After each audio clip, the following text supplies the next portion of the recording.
과연 요아인이 배팅을 잘해. 하지만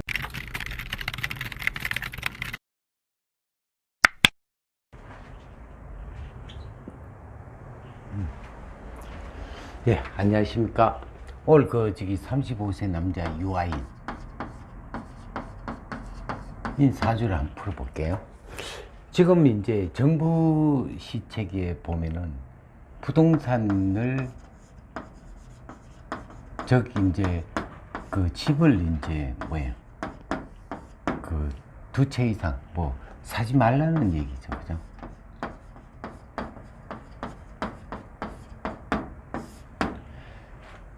이제 원래 돈이라는 자체는 양심을 더럽히면은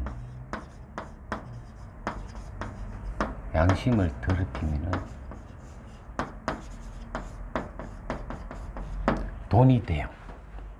더럽히면 돈 벌 수 있다.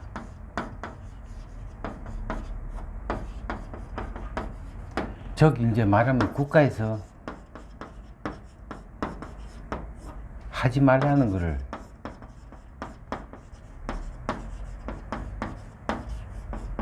그것을 하면 돈 된다.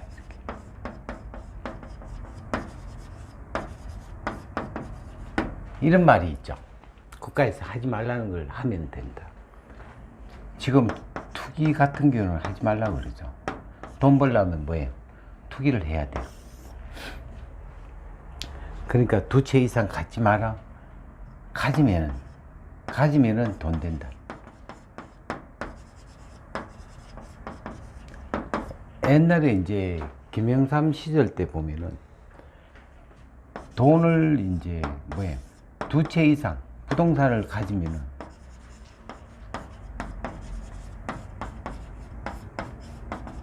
고통이 온다. 고통이 온다고 얘기했어요. 그죠? 그래서 금융 실명제, 부동산 실명제를 함으로 해서 뭔가 잡으려고 했던 건데, 지금 그 이후에 어떻게 됐냐? 집 없는 사람만 서러웠다. 없는 사람이 돈이 안 되고, 집 있는 사람, 그러니까 융자를 내더라도 빚내서라도 집을 산 사람은 돈이 되고, 융자를 내지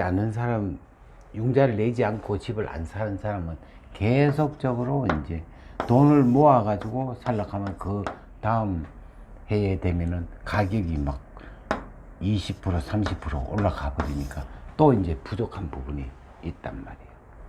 그래서 이제 부동산이라는 그 자체는 절대 막을 수가 없다. 역대의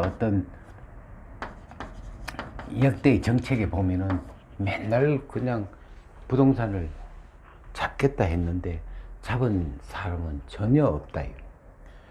그럼 과연 어떻게 해야 될 건가? 그냥 돈이 있으면 집을 사야죠. 우리가 이제 이런 얘기가 있습니다. 한 예를 들면은,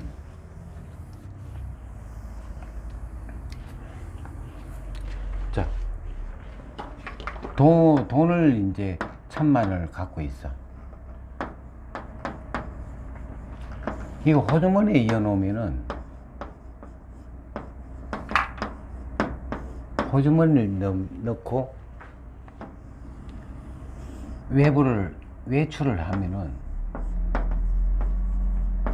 돈이 이자가 붙어가지고 호주머니에 더 불어나는 게 아니고, 그게 저금통에 넣고 외출을 하면은 돈은 그대로 있다는 얘기죠. 그러니까 결과적으로 이제 어떻게 비유가 되냐면은, 빚내서 주택을 사면은 그 주택은 그대로 가만히 있고 세월이 지나가면 갈수록 자꾸 보이지 않는 이자가 붙는다는 얘기죠. 가격이 자꾸 올라가요. 그래서 이제 우리가 그 재산의 분배법을 3분배법이라고 그래요. 주택, 즉 이제 부동산이죠. 그 다음에 저축, 그 다음에 정권. 이 세 가지를 갖고 이제 우리가 일반적인 어떤 부분에서 재테크 하려고 하면 이 세 가지인데, 세 가지가 다 어떤 활성화를 시켜줘야 돼요. 그리고 어떤 우리가 이제 경제가 이제 발달되면은 같이 따라가고 주택 경기, 부동산 경기는 후발적으로 이제 오게 돼 있는데, 이 나름대로 다 장점이 있겠죠. 주택은 이제 안전하죠. 안전하지만 나중에 이제 있지만 매매하려고 하면은 잘못하면은 이제 급하게 팔리지 않는 경우가 있고, 이거는 이제 황금성, 그러니까 저축이라든가 정권은 바로 그냥 돈을 바꿀 수 있는 황금성이 있다는 어떤 부분이 이제 장점이 되겠죠.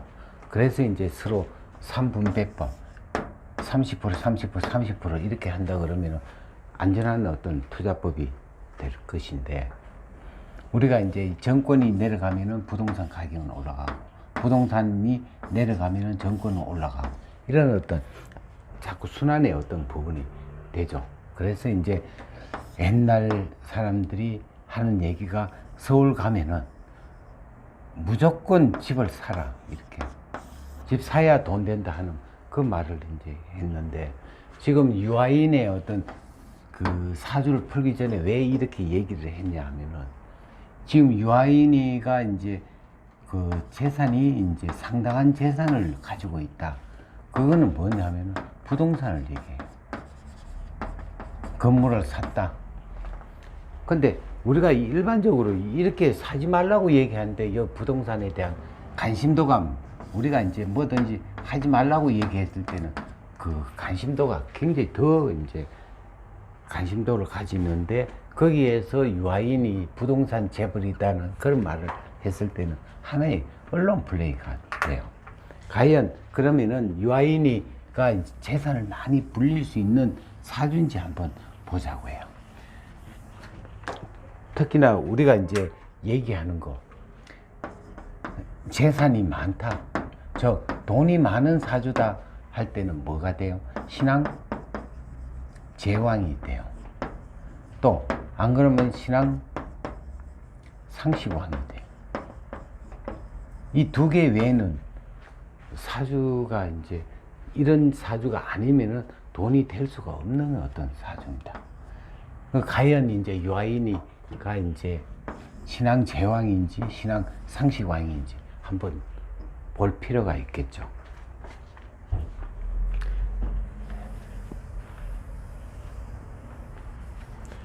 우리가 이제 이 사주를 이렇게 보면 이 등령을 했지만 나머지는 전부 다 화가 굉장히 많아요.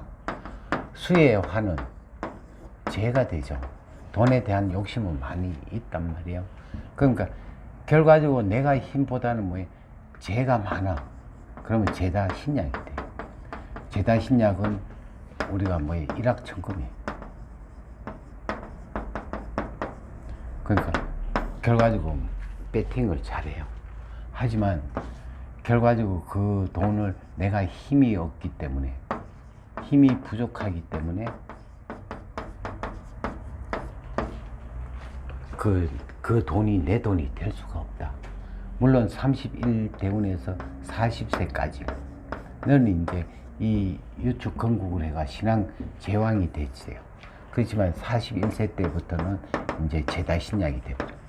이때 이제 뭔가 그 돈을 보고도 내가 가질 수 있는 힘이 부족하기 때문에 돈이 나를 어떻게 재생살이 되기 때문에 돈을 가질 수가 없다. 그러니까 우선적으로 이게 이제 31에서부터 40세까지는 운이 좋기 때문에 한데, 이 이후는 이제 사주가 계속 내리막길로 가죠. 하기 때문에 어떤 방법이든지 돈은 돌고 돌아야 되니까 그 자기 어떤 소유가 할 수가 없다. 결과적으로 이제 이 재다신약은 일확천금. 일확천금이라는 자체는 뭐예요? 도박한다, 또 투기를 한다, 이렇게 이제 보는데, 그 투기에 의해 가지고 돈이 나갈 때는 어떻게 돼요? 살로 변해버려요. 그러면 결과적으로 이제 병을 얻든지 안 그러면 돈이 나가든지. 그 보편적으로 이렇게 그 연예인들이 보면은 일확천금을 노린단 말이에요. 그래서 이제 끝내는 다 죄다 신약으로 변하기 때문에 이제 좀 말년이 이제 계속 힘들게 되죠. 돈이 옛날에 과거에 있었던 어떤 과거를 계속 병인이라는 자체 과거를 넘보게끔 돼 있고 과거를 어떻게 돼요? 과거를 해석한다. 그러니까 발전적인 것보다는 과거에 집착한다. 발전이 좀 부족한 부분이 이제 40세까지의 어떤 운이기 때문에 너무 막 우리 이제 서민들이 돈에 대한 어떤 매일 그날 벌어 그날 서는 그런 사람들은 선망의 대상이 되겠지만 결과적으로 우리가 돈을 많이 벌고 기울이진다면은 이때는 굉장히 힘든 어떤 상태가 되죠. 또 인미김관살이라니까 그게 우울증이 오므로 해서 뭐예요. 결과적으로 좀 극단적인 생각도 할 수 있는 그런 사주가 될 겁니다. 그러니까 돈이 많다는 것은 곧 행복이 아니다 하는 걸 제가 오늘 알려드리고 싶어서 이제 이 동영상을 찍어보고 또한 그 어떤 구독자 분께서 이제 한번 올려봐달라 하니까 제가 올려봤습니다. 예, 곧 전체적으로 돈이 곧 뭐 행복은 아니다 하는 것을 이제 이 사주를 통해 가지고 한번 보는 겁니다. 예, 감사합니다.